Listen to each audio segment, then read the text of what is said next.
بسم اللہ الرحمن الرحیم۔ محترم ناظرین، السلام علیکم ورحمۃ اللہ۔ نوا فاؤنڈیشن کی جانب سے بہترین دینی تعلیم کا سلسلہ معصوم Qom face to face international online classes کے ذریعہ پوری دنیا میں جاری و ساری ہے۔ الحمدللہ بچے، بڑے، مرد و خواتین سب کے الگ الگ لیولز اور الگ الگ کورسز ہیں۔ چلڈرن کلاسز میں ایکسپرٹ ٹیچرز کے ذریعے اردو، عربک، احکام، ترجمہ قرآن، دینیات، تجوید، قرات قرآن، حفظ، اخلاق، دعا اور خطابت سکھائی جاتی ہے۔ بڑے لوگوں کے لیے کلاسز میں تجوید قرآن، نہج البلاغہ، حسن تلاوت، ترجمہ و تفسیر قرآن، احکام، عقائد، خطابت، دعا اور تاریخ جیسے اہم موضوعات کی تعلیم دی جاتی ہے۔ سارے سرٹیفکیٹ المصطفیٰ انٹرنیشنل یونیورسٹی کی جانب سے دیے جاتے ہیں۔ رجسٹریشن کے لیے 15 اپریل سے 10 مئی 2021 تک ادارے سے رابطہ کر کے ایڈمیشن فارم حاصل کر لیں۔ انشاءاللہ ساری نیو کلاسز 15 مئی 2021 سے اسٹارٹ ہو رہی ہیں۔ اعوذ باللہ من الشیطان الرجیم، بسم اللہ الرحمن الرحیم۔ اللہم صلی علی محمد وآل محمد وعجل فرجہم۔ ناظرین اکرام، السلام علیکم ورحمۃ اللہ وبرکاتہ۔ میں ہوں آپ کا میزبان زرغام اعظمی اور آپ کا خیر مقدم ہے حوزہ معصوم Qom face to face online classes کی جانب سے منعقد کیے گئے نبا انٹرنیشنل کوئز کمپٹیشن میں آپ سب کا بہت بہت استقبال کرتے ہیں۔ جیسا کہ ناظرین کل کا ایپیسوڈ آپ کے ذہن عالیہ میں محفوظ ہوگا۔ کل گفتگو ہوئی تھی سورہ قدر کے حوالے سے، لہٰذا آج پھر ہم ایک مختصر سا سورہ لے کے آپ کے درمیان آ گئے ہیں، اور آج کا جو سورہ ہے جس پہ آج سوال و جواب ہوں گے انشاءاللہ، اس سورہ کا نام ہے سورہ عصر۔ لہٰذا کچھ سوال لے کے حاضر ہوئے ہیں۔ پھر آج ہمارے نبا اسٹوڈیو میں سوالوں کے جواب دینے کے لیے نبا اسٹوڈیو میں موجود ہیں حجت الاسلام عالی جناب مولانا سید وقار حیدر صاحب قبلہ السلام علیکم ورحمۃ اللہ وبرکاتہ۔ علیکم السلام ورحمۃ اللہ وبرکاتہ۔ لہٰذا آج ہم پھر چند سوال لے کے زیر خدمت آپ کے حاضر ہوئے ہیں، اور پہلا سوال آج ہمارا یہ ہے ہمارے ناظرین کے لیے کہ سورہ عصر کی اہمیت اور فضیلت بیان کریں، اس کی کیا اہمیت ہے؟ اعوذ باللہ من الشیطان الرجیم، بسم اللہ الرحمن الرحیم، وبہ نستعین وہو خیر المعین، وصلی اللہ علی محمد وآل بیتہ الطاہرین ولعنۃ اللہ علی اعدائہم اجمعین۔ محترم ناظرین، السلام علیکم ورحمۃ اللہ وبرکاتہ۔ خدا آپ تمام ناظرین کو، تمام اسٹوڈنٹس کو ہمیشہ خوش و خرم رکھے اور ہر طرح کی بلا و مصیبت سے دور رکھے اور اپنے حفظ و امان میں رکھے، اور جو آپ لوگوں کا ذوق و شوق تعلیمی سلسلے میں ہے، خدا آپ سب کو زیادہ سے زیادہ علم و عمل کی توفیق عنایت فرمائے۔ جیسا کہ ہمارا یہ پروگرام تفسیر قرآن کا آج الحمدللہ مختلف منزلوں کو طے کرتا ہوا زمانہ یہاں تک پہنچا کہ سورہ عصر تک یہ بات پہنچ رہی ہے، تو سورہ عصر کی جو اہمیت اور فضیلت کے لیے آپ نے کہا ہے، سورہ عصر کی اہمیت اور فضیلت میں جو احادیث ہیں وہ تو اپنی جگہ پر ہیں۔ ایک چیز جو صدر اسلام میں ہمیں نظر آئی، ابتدائے اسلام میں، وہ یہ نظر آئی کہ مسلمان جب ایک دوسرے کو خدا حافظ کہتے تھے، ایک دوسرے سے ودا ہوتے تھے، جدا ہوتے تھے اور خدا حافظ کہتے تھے، تو سورہ والعصر کی تلاوت کرتے تھے، سورہ عصر پڑھتے تھے لوگ خدا حافظی کرتے وقت۔ تو اس کا مطلب یہ ہے کہ سورہ عصر خود انسان کی حفاظت کی بھی ضمانت ہے۔ جس طرح سے ہم لوگ امام ضامن باندھتے ہیں، خدا حافظ کہتے ہیں، اسی طرح سے وہ لوگ سورہ عصر پڑھا کرتے تھے ایک دوسرے کو خدا حافظ کرتے وقت۔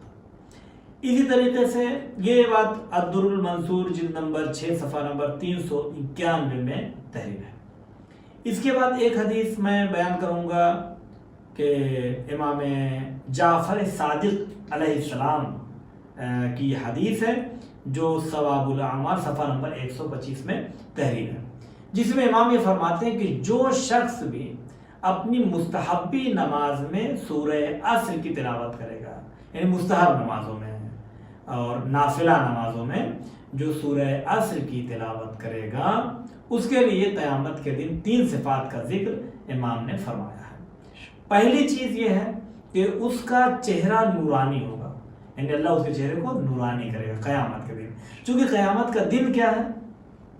قیامت کا دن کیا اس میں ہے کہ جو وجوہ یعنی جو چہرے ہیں وہ اسود یعنی کالے ہو جائیں گے، چہرے سیاہ ہو جائیں گے قیامت کے دن. تو وہ دن کہ جس دن اکثر چہروں کے سیاہ ہونے کا دن ہے، اس دن سورہ عصر کی تلاوت کرنے والا اپنی نافلہ نمازوں میں اس کا چہرہ روشن اور چمکدار ہوگا، نورانی ہوگا. اسی طرح سے دوسری صفت یہ بیان کی ہے کہ اس کا چہرہ قیامت کے دن اللہ ہنستا ہوا رکھے گا، چونکہ جو قیامت کا حول ہوگا، جو قیامت کی حالت ہوگی وہ ایسی ہوگی کہ انسان کا کوئی ہنسنے والا وہاں نہیں ہوگا کہ چہرے پہ وہاں ہنسی آ رہی ہوگی، بلکہ قیامت کے لیے یہ ہے کہ خدا کے قہر و غضب کا دن اور خدا کے انصاف اور عدالت کا جو دن ہوگا، تو اس دن کی ساری صفات قرآن میں موجود ہے کہ کتنا وحشت ناک وہ دن ہوگا اور کتنا انسان کس قدر خوف میں مبتلا ہوگا. لیکن وہ دن جو خوف اور رنج جو پریشانی کا ہوگا، اس دن خداوند عالم اس کے چہرے کو ہنستا ہوا رکھے گا. چونکہ بہت سی روایات میں ہے کہ قیامت کے دن ساری آنکھیں روئیں گی، یعنی قیامت رونے کا دن ہے. اس دن لوگ روئیں گے اپنی مصیبتوں پر جو انہوں نے خود اپنے ہاتھ سے پال رکھی ہیں. ان مصیبتوں پر قیامت کے دن انسان روئے گا. لیکن دو لوگوں کے لیے کہا گیا کہ سب روئیں گے مگر وہ نہیں روئیں گے. کون لوگ نہیں روئیں گے؟ ایک تو جو خوف خدا میں آنسو آتا ہے وہ آنکھ نہیں روئے گی، اور جو غم امام حسین علیہ السلام میں اپنی آنکھوں سے آنسو جاری کرتا ہے وہ آنکھ قیامت کے دن نہیں روئے گی، یعنی اسے خوشیاں نصیب ہوں گی اس دن.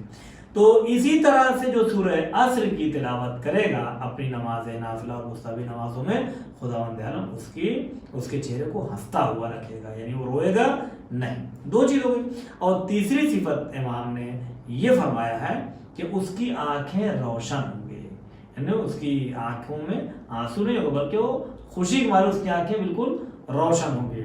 تو اب یہ امام نے فرمایا کہ قیامت کے دن اس طرح سے آئے گا.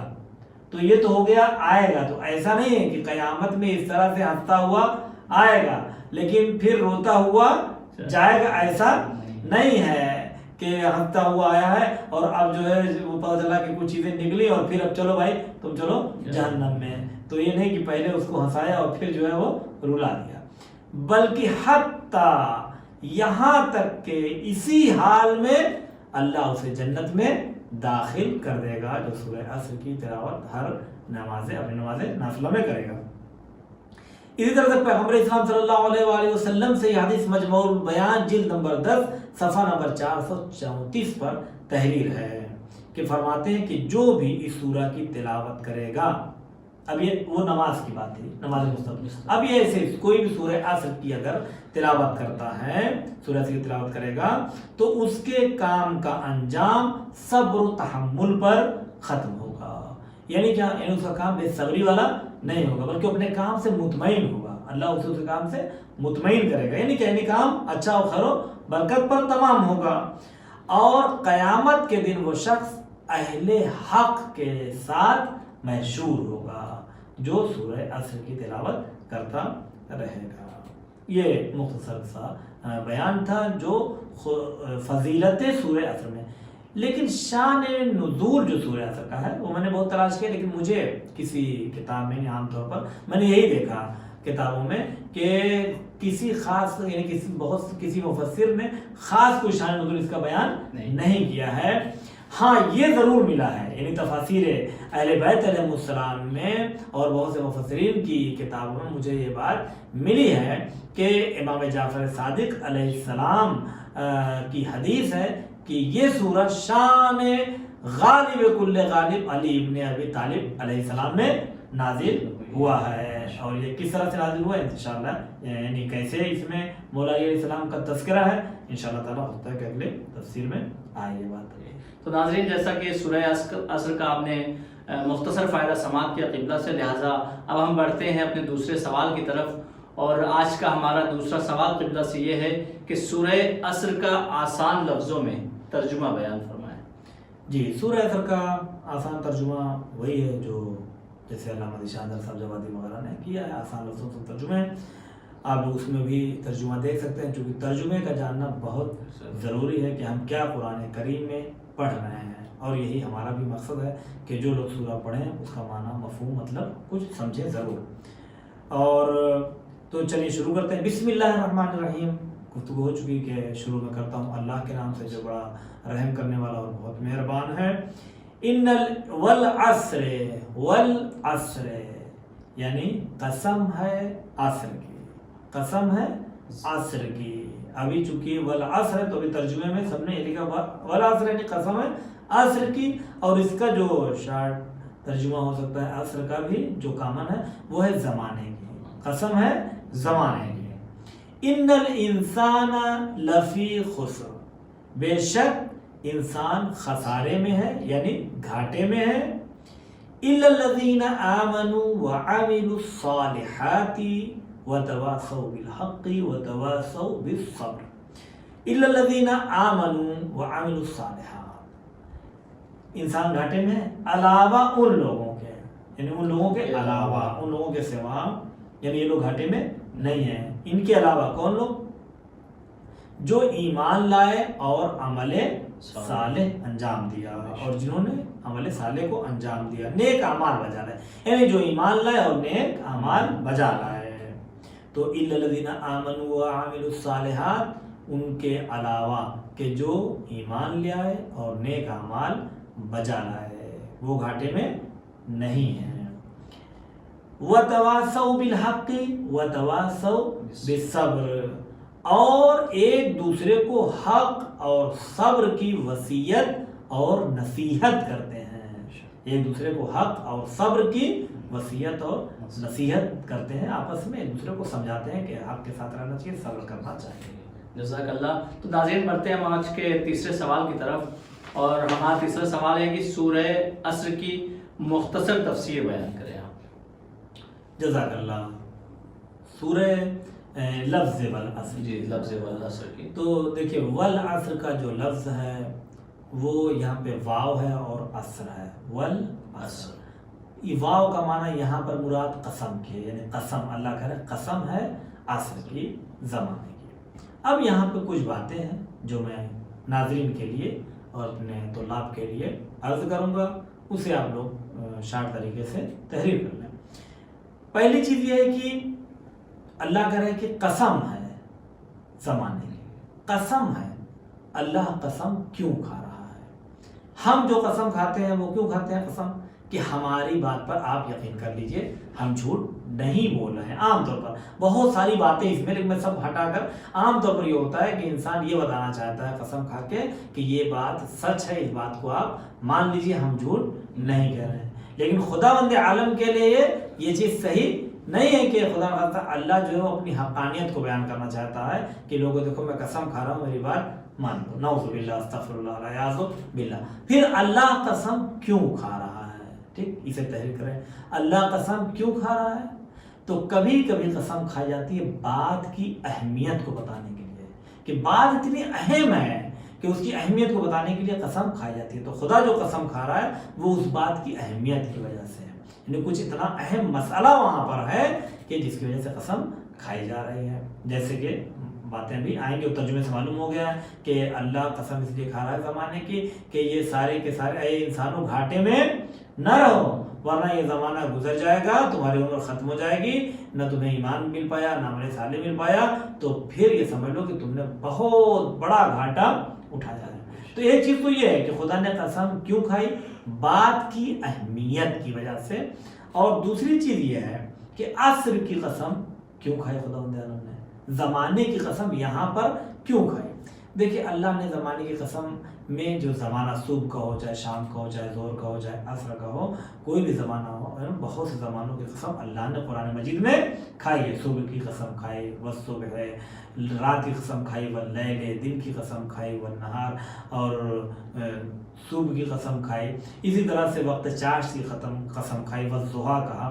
تو یہ ساری قسمیں خداوند عالم نے کھائی ہے. تو اللہ اتنی قسم کھا رہا ہے، قسم کھانے کی اس کو کیا ضرورت پڑ گئی ہے؟ وہ قسمیں کھا رہا ہے اس لیے کہ اے انسانوں اس بات کی اہمیت کو سمجھو، جانو اس بات کی اہمیت کو. تو اب عصر کی قسم کیوں کھائے؟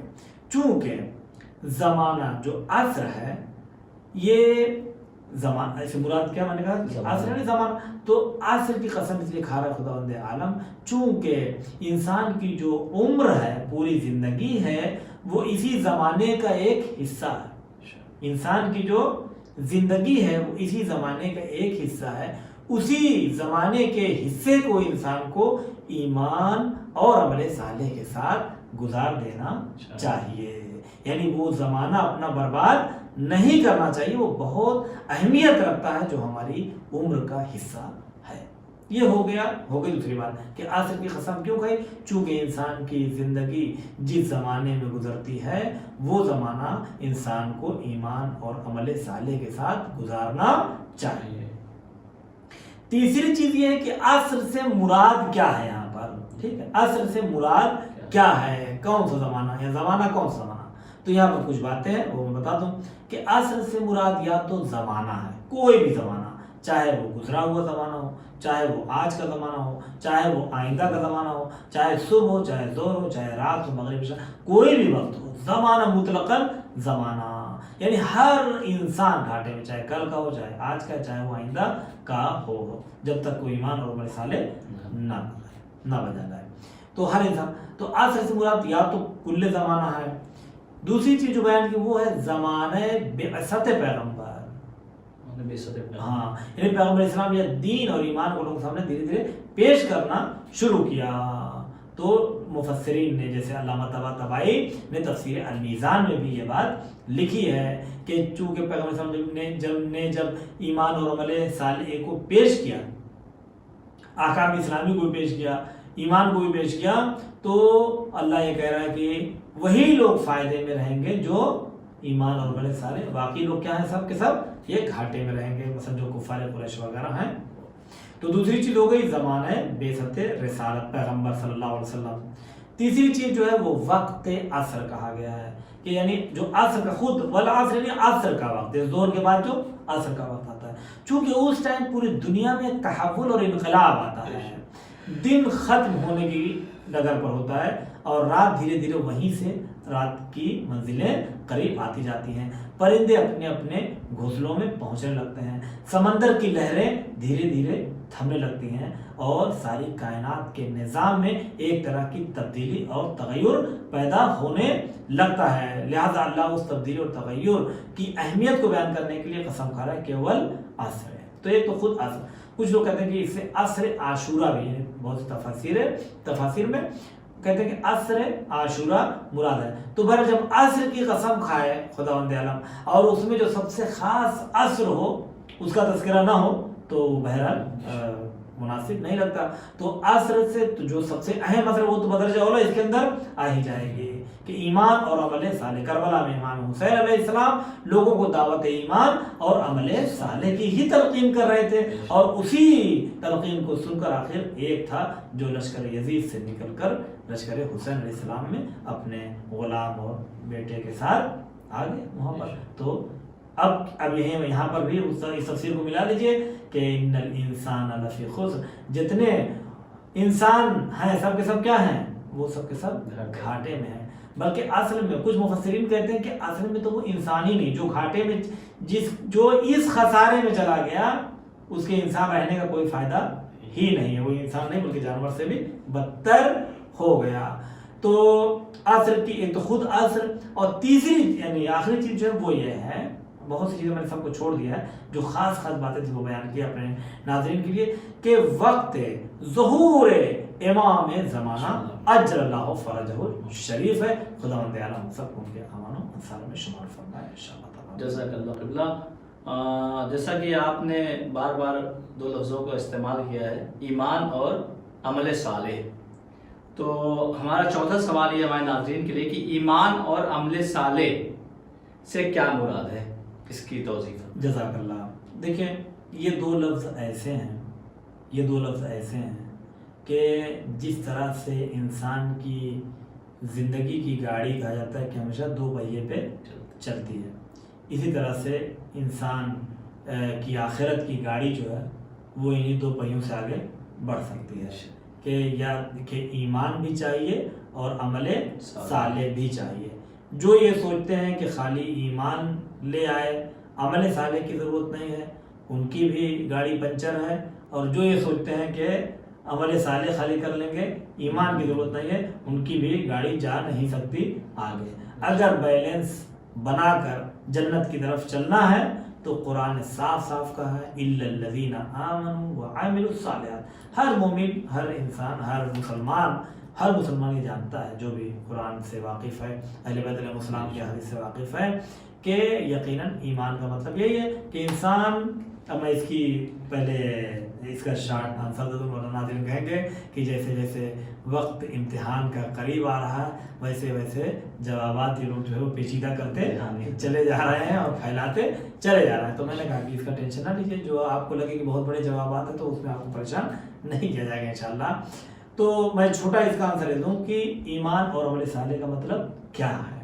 دیکھیں، اللہ، رسول، روز قیامت اور قرآن، یعنی میں ایک پیغمبر صلی اللہ علیہ وسلم کے زمانے کی بات کر رہا ہوں۔ اب اس کے بعد جس پر یہ کہتے چلے جائیں گے، ٹھیک، تو اللہ، رسول، قرآن اور روز جزا پر عقیدہ رکھنا، یہی کیا ہے؟ ایمان ہے، یعنی ان کی حقانیت کو قبول کرنا کہ اللہ ہے، رسول، روز قیامت، اور انہی کی بتائی ہوئی چیزوں پر، باتوں پر عمل کرنے کا نام کیا ہے؟ عمل صالح ہے۔ آج کے زمانے میں اگر دیکھا جائے گا تو یہ جواب ختم ہو گیا۔ آج کے زمانے میں اگر دیکھا تو یعنی بعد پیغمبر 14 معصومین علیہ السلام، اور جن معصومین کو امامت کا شرف ملا ہے اور امامت کا منصب پیغمبر صلی اللہ علیہ وسلم نے اعلان کیا ہے، 12 امام، ان پر بھی یقین اور عقیدہ رکھنا ضروری ہے۔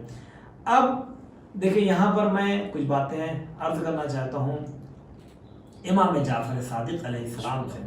یہ حدیث نقل ہے جو بہار الانوار جلد نمبر 24 صفحہ نمبر 214 میں بھی ہے، تفسیر اہل بیت جلد نمبر 18 اور صفحہ نمبر 370 پر یہ تحریر ہے۔ کیا تحریر ہے؟ کہ الا الذین آمنوا، انسان گھاٹے میں ہے، سارے انسان کیا ہو گئے؟ گھاٹے میں۔ الا الذین آمنوا، سوائے ان کے کہ جو ایمان لائے۔ پوچھا گیا کس پر ایمان لائے؟ تو امام جعفر صادق علیہ السلام نے فرمایا آمنوا بولایت علی ابن ابی طالب، جو علی علیہ السلام کی ولایت پر ایمان لے آئے۔ چونکہ مسئلہ یہ ہے انسان گھاٹے میں ہے زمانے کی قسم۔ آپ کس زمانے میں ہیں ایمان اس وقت دیکھا جائے گا، آپ کس زمانے میں ہیں۔ اگر کوئی جناب موسیٰ کے زمانے میں ہے تو اسے محمد رسول اللہ کلمہ پڑھنے کی ضرورت نہیں، اسے علی اللہ سے کوئی مطلب اس وقت ظاہراً نہیں ہے، یعنی وہ بنا محمد رسول اللہ کہے، بنا علی ولی اللہ پڑھے وہ جنت میں جائے گا موسیٰ پر ایمان رکھ کے۔ وہ اس زمانے میں ہے۔ جو عیسیٰ علیہ السلام کے زمانے میں ہے وہ عیسیٰ کو اللہ کا نبی مان لے اور ان کے پہلے والے انبیاء کو مانے، یہ اس کی نجات کافی ہے۔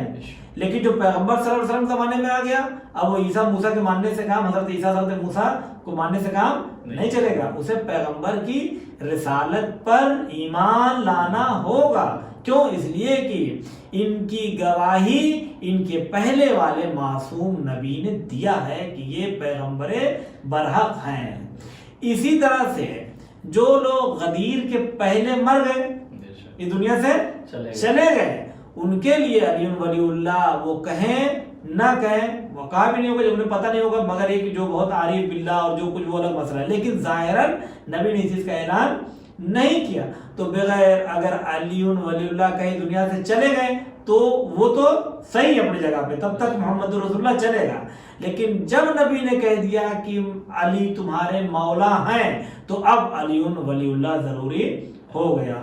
اب جسے جیسے نبی کی معرفت اور نبی کی پیشن گوئی پہلے معصوم نبیوں نے کیا تھا تو ان پر ایمان لانا ضروری تھا، اسی طرح سے آخری نبی جس کی امامت کی نشاندہی کریں گے ان سب پر ایمان لانا ضروری ہے۔ اسی لیے کسی نے امام جعفر صادق علیہ السلام سے پوچھا الا الذین آمنوا، کس پر ایمان لانا؟ یعنی وہ یہ سوچ رہا تھا کہ لا الہ الا اللہ محمد رسول اللہ کلمہ طیبہ ہم نے پڑھ لیا اور مومن ہو گئے۔ تو امام نے دیکھیں عصر کی قسم سے کس زمانے میں ہے، امام نے فرمایا الا الذین آمنوا، کہے پہ آمنوا؟ دیکھنا کہا بولایت علی ابن ابی طالب، ولایت علی ابن ابی طالب پر جو ایمان لایا وہ گھاٹے میں نہیں ہے، اب وہ گھاٹے میں نہیں ہے۔ ورنہ محمد رسول اللہ کہہ کے بھی، لا الہ الا اللہ کہہ کے بھی انسان گھاٹے اور خسارے میں ہے جب تک کہ علی ولی اللہ نہیں کہتا ہے۔ اسی جگہ پر امام نے یہ بھی فرمایا ہے کہ گھاٹے میں جو ہیں وہ دشمنان آل محمد علیہ السلام. اب بات ذرا سا ولایت کی طرف چلی آئی ہے، اور میں نے کہا کہ وہ تفسیر ہی نہیں جب تک کہ وہ پہنچ نہ جائے فضیلت میں آل محمد علیہ السلام کے دروازے تک، تب تک وہ اٹکی ہوئی ہے. اگر ادھر ادھر لوگ لے کے جا رہے ہیں تب تک وہ پھنسی ہوئی ہے، جب تک کہ وہ صحیح جگہ تک پہنچ نہ جائے. اسی طرح سے جتنی بھی ملامت اور گھاٹے خسارے اور یہ ساری چیزیں ہیں، یہ جب تک دشمنان آل محمد تک نہ پہنچے اپنے حقیقی مصادیق اور مصداق اتم و اکمل تک، تب تک وہ تفسیر کیا ہے؟ تشنع تعبیر ہے. تو اب دیکھیں، اور یہ میں نے اپنی طرف سے کچھ نہیں کہا، بہار الانوار جلد نمبر 24 صفحہ نمبر 214 اور تفسیر اہل بیت جلد نمبر 18 370 پر یہ بات تحریر ہے، جس میں امام جعفر صادق علیہ السلام نے کہا کہ دشمن جو ہیں ہمارے وہ گھاٹے میں ہیں، اور جو آل محمد علیہ السلام کے چاہنے والے ہیں وہ خسارے سے باہر ہیں، وہ فائدے میں. کیوں؟ اس لیے کہ وہ کل ایمان کے ماننے والے ہیں، اور جب کل ایمان کے ماننے والے ہیں تو انشاءاللہ تعالیٰ عمل صالح بھی انجام دیں گے. چونکہ اہل بیت علیہ السلام کے یہاں تصور ہی نہیں کیا جا سکتا کہ چاہنے والا ہو اور عمل صالح سے خالی ہو. جزاک اللہ. تو ناظرین، جب ولایت علی کی بات آتی ہے تو مجھ سے بھی رہا نہیں جاتا. مجھے ایک شعر یاد آ گیا کہ ہر جہاں علی ملیں گے نہ دامن بچائیے، بچنا ہے گر علی سے تو جہنم میں جائیے. چلیے ناظرین، اب ہم اس سفر کو آگے بڑھاتے ہیں، جزاک اللہ. اور آج کا ہمارا 5واں اور آخری سوال قبلہ سے یہ ہے کہ حق اور صبر سے کیا مراد ہے؟ جسے ہے نا وتواصوا بالحق وتواصوا بالصبر، تو حق اور صبر سے کیا مراد ہے یہاں پہ؟ تو میں پہلے شارٹ آنسر، جی شارٹ آنسر ہمارے ناظرین کہ بالکل شارٹ کٹ جانا چاہتے ہیں ہمارے ناظرین کہ تو حق اور صبر سے مراد کیا ہے؟ دیکھیے، حق اور صبر کو پہلے آپ شارٹ میں لکھ لیجیے کہ یعنی اچھائیوں کا حکم دینا اور برائیوں سے روکنا. اچھائیوں کا حکم دینا اور برائیوں سے روکنا یعنی کیا؟ امر بالمعروف اور نہی عن المنکر کرنا، آپس میں ایک دوسرے کو اچھائیوں کی طرف پہنچنے کی دعوت دینا اور برائیوں سے صبر کرنے کی تلقین کرنا اور انہیں اس سے روکنا. یہی سب کیا ہے؟ حق اور صبر کی آپس میں وصیت ہے. اور آپ مثلا کوئی مصیبت آ جائے، کوئی پریشانی آ جائے، کوئی مسئلہ ہو جائے، انسان اس کے اوپر کیا کرے؟ صبر کرے. تو اس کا شارٹ آنسر یہی ہوگا کہ امر بالمعروف اور نہی عن المنکر کو انجام دینا ہی حق اور صبر کی وصیت ہے. یہ بات ہو گئی تمام. اب آتے ہیں پھر ہم لوگ اپنی بات کی طرف جو چل رہی تھی اسی چیز بات کو ملا دوں کہ الا الذین آمنوا بولایت علی ابن ابی طالب. اب حق کی وصیت کرنا، علی مع الحق ہے والحق مع علی، حق علی کے ساتھ ہے اور علی حق کے ساتھ ہے. صبر کی جو میں نے تفسیر دیکھا تو اس میں بھی، صبر میں بھی امام جعفر صادق علیہ السلام نے فرمایا ہے کہ صبر کی وصیت سے مراد علی علیہ السلام کے بارے میں وصیت کرنا، علی علیہ السلام کے بارے میں لوگوں کو بتانا، اپنے دوستوں کو، اپنے گھر والوں کو، اپنے بچوں کو. جو زمانہ رہا ہے کہ جو زمانہ آ رہا ہے، جو بھی چیز ہے اس میں مولا علی علیہ السلام کے بارے میں اپنے بچوں کو وصیت کرنا اور توصیہ کرنا، سفارش کرنا، لوگوں کو بتانا. اب یہاں پر حق ہر دور میں سچائی کا ساتھ دینا، جو راہ حق پر ہے. اب حق کا اتنا وسیع دائرہ ہے کہ اس کے بارے میں بہت زیادہ تفصیل میں نہیں جا سکتے. کل ملا کر یہ کہ حق کے مقابلے میں ہمیشہ کیا ہوتا ہے؟ باطل ہوتا ہے. باطل کا ساتھ نہ دیجئے، ہمیشہ حق کا ساتھ دیجئے، حق کے ساتھ رہیے، ہمیشہ کامیاب رہیں گے. جب یہاں باطل کے ساتھ رہیں گے، آپ سوچئے قیامت میں کس کے ساتھ محشور ہونا ہے؟ ابھی بات گزری ہے، اہل حق کے ساتھ، اہل بیت السلام اہل حق کے ساتھ محشور ہونا ہے. تو دنیا میں جو اہل باطل کے ساتھ رہے گا تو وہ قیامت میں اہل حق کے ساتھ محشور کیسے ہوگا؟ تو اپنی اپنی لائن معین کر لیجئے کہ ہمیں کدھر جانا ہے، اہل حق کے ساتھ یا اہل باطل کے ساتھ. دوسری چیز ہے کہ صبر کی وصیت سے مراد، تو یہاں پر جو جیسے علامہ طباطبائی صاحب مرحوم اپنی کتاب تفسیر المیزان میں بہت معرکۃ الآراء فلسفیانہ تفسیر ہے، جس میں بیان فرماتے ہیں کہ یہاں پہ صبر کی وصیت سے مراد اطاعت پر صبر کرنا. یعنی گھر میں اگر بچے ہیں، اللہ کی اطاعت ان سے کروانی ہے تو ان کو تھوڑا صبر کی وصیت کریں کہ مثلا بچے نماز ٹائم ہے صبر کریں، وہ روزہ رکھ رہے ہیں تھوڑا سا بیٹا کیا کریں آپ صبر کریں، اعمال نیک کام میں انسان اطاعت معبود میں ایک دوسرے کو صبر کی تلقین کرتا رہے، سمجھاتا رہے اسے۔ اور اسی طرح سے معصیت اور گناہ پر صبر کرنا، اگر کوئی غلط کام کرنے جا رہا ہے، اگر کوئی برا کام کرنے جا رہا ہے تو اس کو روکنا کہ صبر سے کام لیجیے۔ مثلا کسی کا مال آپ کے پاس رکھا ہوا ہے یا کسی کے پاس رکھا ہوا وہ اسے کھا لے، کھانے کی کوشش کرے، کھانا چاہتا ہو تو اسے یہ بتانا کہ مثلا یہ چیز ایسا نہیں کرنا، انشاءاللہ صبر کرے، خداوند عالم راستے فراہم کرے گا۔ تو صبر اور حق کی وصیت کرنا یہ خداوند عالم کی بارگاہ میں، یعنی اصل میں اگر دیکھا جائے تو ایمان اور عمل صالح میں ہی، دیکھیں ایسا نہیں کہ حق اور صبر جو ہے وہ عمل صالح سے الگ ہو جائے، حق اور صبر بھی اعمال صالحہ میں ہی ہے، لیکن ان کی تاکید اتنی زیادہ ہے چونکہ جتنی بھی نیکیاں اچھائیاں سب کیا ہیں؟ حق ہیں، جتنی بھی اچھائیاں ہیں سب حق، لہذا ان کی تاکید حق اور صبر کو الگ سے بیان کرنا خود یہ بتا رہا ہے کہ ان کی اپنی جگہ پر ایک اہمیت ہے اور ایک حیثیت ہے۔ یہ صبر اور حق کے بارے میں نے گفتگو اپنی بیان کر دی۔ خوش رہیے، سلامت رہیے، پروردگار آپ سب کو سلامت رکھے، محفوظ رکھے اس بیماری سے، اور جو بیمار انہیں شفائے کامل و عاجل عطا فرمائے۔ تو ناظرین ہمارا وقت یہیں پہ تمام ہوتا ہے، تب تک کے لیے ہمیں اجازت دیجیے، پھر ملاقات ہوگی کل ایک نیکسٹ ایپیسوڈ میں، تب تک کے لیے خدا حافظ، فی امان اللہ، والسلام علیکم ورحمۃ اللہ وبرکاتہ۔ بسم اللہ الرحمن الرحیم۔ محترم ناظرین السلام علیکم ورحمۃ اللہ۔ نوا فاؤنڈیشن کی جانب سے بہترین دینی تعلیم کا سلسلہ معصوم یقوم face to face international online classes کے ذریعہ پوری دنیا میں جاری و ساری ہے۔ الحمدللہ بچے، بڑے، مرد و خواتین سب کے الگ الگ لیولز اور الگ الگ کورسز ہیں۔ چلڈرن کلاسز میں ایکسپرٹ ٹیچرز کے ذریعے اردو، عربک، احکام، ترجمہ قرآن، دینیات، تجوید، قرات قرآن، حفظ، اخلاق، دعا اور خطابت سکھائی جاتی ہے۔ بڑے لوگوں کے لیے کلاسز میں تجوید قرآن، نہج البلاغہ، حسن تلاوت، ترجمہ و تفسیر قرآن، احکام، عقائد، خطابت، دعا اور تاریخ جیسے اہم موضوعات کی تعلیم دی جاتی ہے۔ سارے سرٹیفکیٹ المصطفیٰ انٹرنیشنل یونیورسٹی کی جانب سے دیے جاتے ہیں۔ رجسٹریشن کے لیے 15 اپریل سے 10 مئی 2021 تک ادارے سے رابطہ کر کے ایڈمیشن فارم حاصل کر لیں۔ انشاءاللہ ساری نیو کلاسز 15 مئی 2021 سے اسٹارٹ ہو رہی ہیں۔